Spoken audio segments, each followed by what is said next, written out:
ராமேஸ்வரத்தில் வெயில் அதிகம் என்பதால் தமிழக முதல்வர் ஸ்டாலின் ஊட்டி சென்றுள்ளார். அண்ணாமலை பேச்சு. தமிழகத்தினுடைய முதலமைச்சர் அவர்கள் பங்கேற்காதது எங்களுக்கு உள்ளபடியே பெரிய வருத்தம். அதற்கு முதலமைச்சர் அவர்கள் சொல்லியிருக்கக்கூடிய காரணம் கூட ஏற்புடையது கிடையாது. பிரதமர் அவங்க வர்றாங்கன்னு தெரியும். அதுவும் பிப்ரவரி மாதத்திலிருந்தே பாம்பன் பாலம் திறப்பு விழாவிற்காக நாட்கள் குறிக்கிறாங்கன்னு நமக்கு தெரியும். மாநில அரசோடு பேசுகிறாங்கன்னு தெரியும்.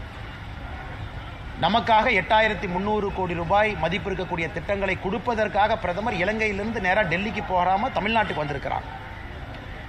அப்படி இருக்கும் பொழுது பிரதமரை வரவேற்க வேண்டியது மாநிலத்தினுடைய நம்முடைய பிரதிநிதியாக இருக்கக்கூடிய முதல்வர் அவருடைய தலையாய கடமை. ஆனால் முதல்வர் அவர்கள் இதில் அரசியல் செய்து, ஏன்னா வெயில் ராமேஸ்வரத்தில் அதிகமாக இருக்குன்னு ஊட்டிக்கு போயிட்டார். ராமேஸ்வரத்தில் வெயில் 40 டிகிரின்னு எனக்கு நல்ல வெயில். அதனால் முதலமைச்சருக்கு வெயில் தாங்காதார். அதனால் நேராக வண்டியை ஊட்டிக்கு வர்றா அப்படின்னு சொல்லிட்டு ஊட்டி குளிரில் போய் இதமாக பதமாக இருக்கலான்னு அங்கே போயிட்டார்.